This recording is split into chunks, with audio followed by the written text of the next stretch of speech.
Welcome back. ಇನ್ನು DCC bank ನೌಕರರ ಸಂಘದ ಅಧ್ಯಕ್ಷನ ಮೇಲೆ ಹಲ್ಲೆ ಪ್ರಕರಣ ಸಂಬಂಧ ಈವರೆಗೂ ಹಲ್ಲೆ ಮಾಡಿದವರ ಮೇಲೆ ಕೇಸ್ ದಾಖಲಾಗಿಲ್ಲ. ಬೆಳಗಾವಿ ಖಾಸಗಿ ಆಸ್ಪತ್ರೆಯಲ್ಲಿ ಸದ್ಯಕ್ಕೆ ಕರೆಣ್ಣವರ್ ಚಿಕಿತ್ಸೆಯನ್ನ ಪಡೆದುಕೊಳ್ತಾ ಇದ್ದಾರೆ. ಇಂದು ಬೆಳಗಾವಿ ಎಸ್ಪಿ ಮೂಲಕವೇ ಕೇಸ್ ದಾಖಲಿಸುವಂತಹ ಸಾಧ್ಯತೆಗಳು ದಟ್ಟವಾಗಿ ಕಾಣಿಸ್ತಾ ಇದೆ.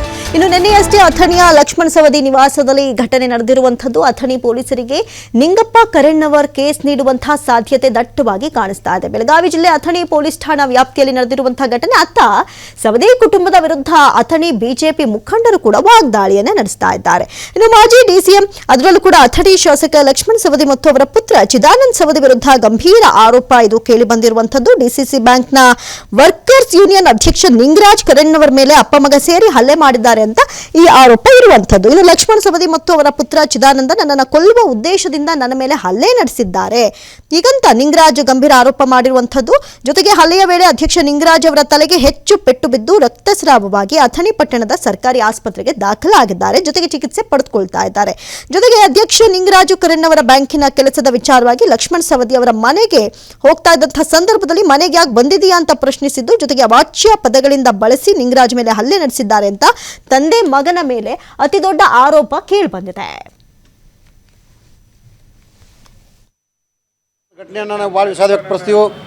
ಯಾಕಪ್ಪ ಅಂದ್ರೆ ಅಥಣಿಯಲ್ಲಿ ಸ್ಥಳೀಯ ಶಾಸಕರಾಗಿರ್ತಕ್ಕಂಥ ಲಕ್ಷ್ಮಣ ಸವದಿ ಮತ್ತು ಲಕ್ಷ್ಮಣ ಸವದಿ ಆಗಿರ್ತಕ್ಕಂಥ ಚಿದಾನಂದ ಸವದಿ ಕೂಡ ಒಬ್ಬ ನಮ್ಮ ಹಾಲ್ಮತ ಸಮಾಜದ ಒಬ್ಬ ಜಿಲ್ಲಾ ಯೂನಿಯನ್ ಅಧ್ಯಕ್ಷರಾಗಿರ್ತಕ್ಕಂಥ ನಿಂಗಪ್ಪ ಕೆರೆಯವ್ರ ಮನೆ ಕರೆಸಿ ಹಿಗ್ಗಾಮುಗಿ ಅಪ್ಪ ಮಗ ತಳಿಸಿ ಮತ್ತು ಅವ್ನು ಏನು ಮಾಡ್ಯಾರಪ್ಪ ಅಂದ್ರೆ ತಳಿಸಿದ ನಂತರ ಅವನ್ನೆಲ್ಲ ಮೈ ಮೇಲೆ ರಕ್ತ ತೋರ್ಲಾಯ್ತಿ.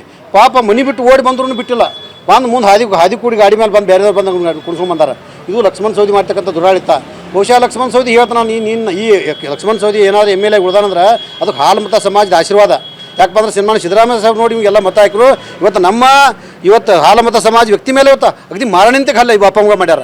ಅದಾದ ನಂತರ ಮನೆ ಫ್ಯಾಕ್ಟ್ರಿ ಇಲೆಕ್ಷನ್ದಾಗ ನಮ್ಮ ಮೇಲೆ ಒಂದು ಫೋಟೋ ಎಡಿಟ್ ಮಾಡಿ ಅಪ್ಪ ಮಗ ಖುಷಿ ಪಟ್ರ. ಅದಕ್ಕೆ ಹೆಚ್ಚಿನ ಸಂಖ್ಯೆಯಲ್ಲಿ ನಮ್ಮ ಹಾಲ್ಮತ ಸಮಾಜದಾಗ ಈ ಥರ ದೌರ್ಜನ್ಯ ಮಾಡ್ತಾನೆ. ಇವತ್ತು ಇದೇ ರೀತಿ ಹಾಲ್ಮತ ಸಮಾಜ ಮೇಲೆ ಸಿದ್ದರಾಮಯ್ಯವ್ರು ಫೋಟೋ ಸುಟ್ಟಂತ 18 ಸುಟ್ಟಂಥ ಸಂದರ್ಭದಲ್ಲಿ ಈ MLA ಮನೆ ಕಳಿಸಿದೀವಿ. ಇವತ್ತು ಲಕ್ಷ್ಮಣ ಸವದಿ ಅಂತ್ಯ ಇವತ್ತು ಆರಂಭ ಆಗೈತೆ ಅಂತಕ್ಕಂಥ ಮಾತನ್ನು ಹೇಳಬೇಕಾಗತ್ತೆ.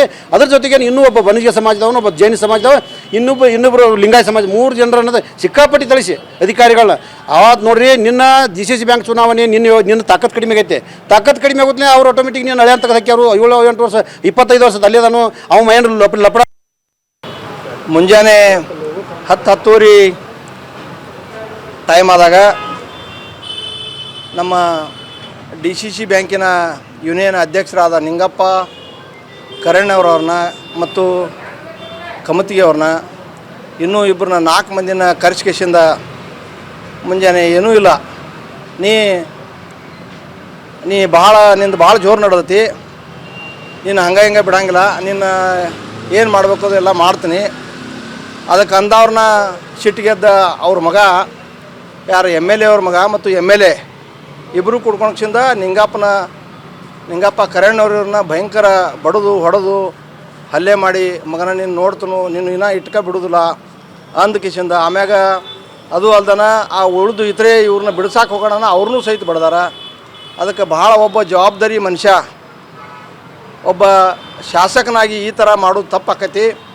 ಅದಕ್ಕೆ ಇವತ್ತಿನ ದಿವಸ ಅಲ್ಲಿ ಏನು ಅವ್ರು ಶಾಸಕರು ಮತ್ತು ಅವನ ಮಗ ಮಾಡ್ಯಾರ, ನಾವು ಇವತ್ತು ನಮಗೆ ಭಾಳ ಇಡೀ ತಾಲೂಕಿನಾಗ ಭಾಳ ಕೆಟ್ಟ ಅನ್ಸದ. ಮತ್ತು ಇಡೀ ಆ DCC ಬ್ಯಾಂಕಿನ ಯೂನಿಯನ್ ಏನದ ಎಲ್ಲರೂ ಇಡೀ DCC ಬ್ಯಾಂಕ್ ಬಂದ್ ಮಾಡ್ಯಾರ. ಇವತ್ತು ಏನಾಗ್ಯದ ಅಂದ್ರೆ ಇವತ್ತು ಒಂದು ವೇಳೆ ಆ MLA ಮತ್ತು ಅವನ ಮಗ ಚಿದಾನಂದ ಈ ವಿಚಾರಕ್ಕೆ ಸಂಬಂಧಪಟ್ಟಂತೆ ಹೆಚ್ಚಿನ ಡೀಟೇಲ್ಸ್ ಅನ್ನ ಕೊಡ್ತಾ ಹೋಗ್ತಾರೆ ದೂರವಾಣಿ ಸಂಪರ್ಕದಲ್ಲಿ ಪ್ರತಿನಿಧಿ ಶ್ರೀಧರ್. ಶ್ರೀಧರ್, ಆರೋಪ ಬಂದಿರೋದು ಸಾಮಾನ್ಯ ವ್ಯಕ್ತಿ ಮೇಲಲ್ಲ, ಶಾಸಕ ಲಕ್ಷ್ಮಣ ಸವದಿ ಹಾಗೂ ಆತನ ಪುತ್ರನ ಮೇಲೆ. ಒಂದು ಕಡೆ ಥ್ರೆಟನ್ಸ್ ಕೂಡ ಕೊಟ್ಟಿದ್ದಾರೆ ಅಂತ ಬಿಜೆಪಿ ಮುಖಂಡ ಇಲ್ಲಿ ಆರೋಪ ಮಾಡ್ತಾ ಇರೋದು. ಸದ್ಯಕ್ಕೆ ಹೇಗಿದೆ ಪರಿಸ್ಥಿತಿ, ಏನ್ ಹೇಳ್ತಾ ಇದ್ದಾರೆ ಅಲ್ಲಿ ಅಂತ?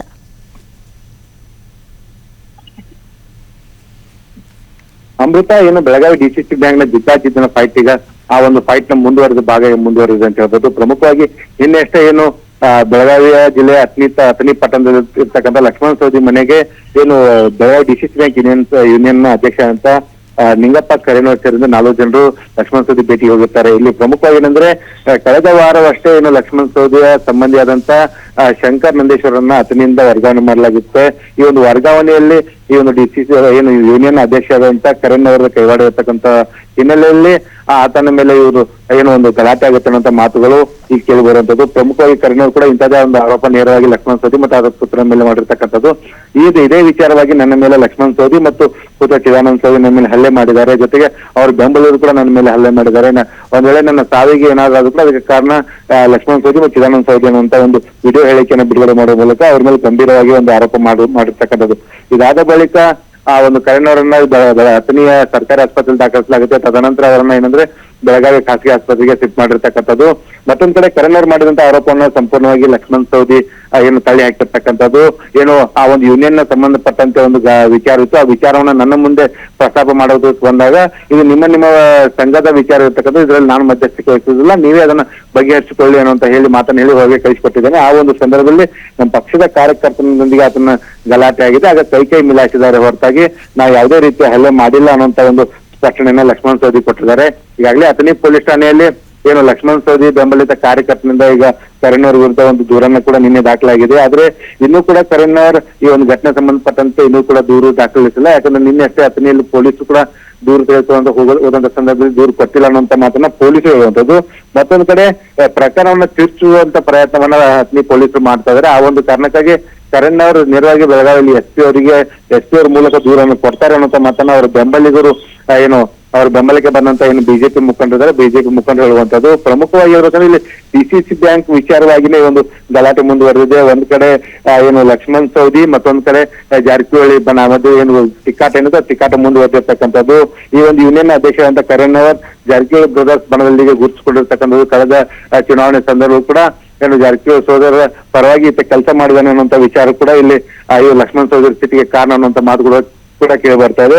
ಇಲ್ಲಿ ಒಟ್ಟಾರೆ ಹೇಳ್ಬೇಕಂದ್ರೆ ಲಕ್ಷ್ಮಣ್ ಸವದಿ ಅವರ ಸಂಬಂಧಿ ಆದಂತ ಶಂಕರ್ ನಂದೇಶ್ವರನ ವರ್ಗಾವಣೆ ವಿಚಾರವಾಗಿ ಈ ಒಂದು ಗಲಾಟೆ ಆಗಿದೆ. ಹಾಗಾಗಿ ಏನು ಪ್ರಮುಖವಾಗಿ ಕರಣ್ ಅವರ ಈ ಒಂದು ವರ್ಗಾವಣೆಯಲ್ಲಿ ನನ್ನ ಪಾತ್ರ ಯಾವುದೂ ಇಲ್ಲ. ಜೊತೆಗೆ DCC ಬ್ಯಾಂಕ್ ನಲ್ಲಿ ಯಾರೆಲ್ಲ 10 ವರ್ಷಕ್ಕಿಂತ ಹೆಚ್ಚಿನ ಅವಧಿಯವರೆಗೆ ಒಂದೇ ಸ್ಥಳದಲ್ಲಿ ಕಾರ್ಯನಿರ್ವಹಿಸ್ತಾ ಇದ್ದಾರೋ ಅಂತವರನ್ನ ವರ್ಗಾವಣೆ ಮಾಡ್ಬೇಕಂತ ಹೇಳಿ ನಿರ್ಧಾರವನ್ನ ಬೋರ್ಡ್ ತೆಗೆದುಕೊಂಡಿದೆ ಅನ್ನುವಂತ ಮಾತನ್ನ ಲಕ್ಷ್ಮಣ್ ಸವದಿ ಅವರಿಗೆ ಮನವರಿಕೆ ಮಾಡಿಕೊಡೋದಕ್ಕೆ ಇವ್ರು ಹೋಗಿದ್ರು ಅನ್ನುವಂತ ಮಾತನ್ನ ಯೂನಿಯನ್ ನ ಕೆಲ ಸದಸ್ಯರು ಕೂಡ ಒಂದು ಹೇಳುವಂತದ್ದು. ಆದ್ರೆ ಈಗ ಪ್ರಕರಣ ಎರಡೂ ಕಡೆಯಿಂದ ಪ್ರಕರಣ ದಾಖಲಾದ ಬಳಿಕ ಪೊಲೀಸರ ತನಿಖೆಯಿಂದ ಒಂದು ಸ್ಪಷ್ಟವಾಗಿ ಗೊತ್ತಾಗುತ್ತೆ ಏನಂದ್ರೆ ಲಕ್ಷ್ಮಣ್ ಸವದಿ ಮತ್ತು ಲಕ್ಷ್ಮಣ್ ಸವದಿ ಪುತ್ರ ಏನು ಕರಣ್ ಅವ್ರ ಮೇಲೆ ಹಲ್ಲೆ ಮಾಡಿದಾರಾ ಅಥವಾ ಇಲ್ವಾ, ಅಥವಾ ಹಲ್ಲೆ ಮಾಡಿದ್ರೆ ಏನು ಕೇಸನ್ನ ದಾಖಲಿಸಿಕೊಂಡು ಪೊಲೀಸ್ ಯಾವ ಕ್ರಮ ತೆಗೆದುಕೊಳ್ತಾರೆ ಅನ್ನೋದು ಕೂಡ ಕಾದು ನೋಡ್ಬೇಕಾಗಿದೆ. ಥ್ಯಾಂಕ್ ಯು ಶ್ರೀಧರ್ ತಮ್ಮೆಲ್ಲ ಡೀಟೇಲ್ಸ್ಗಾಗಿ.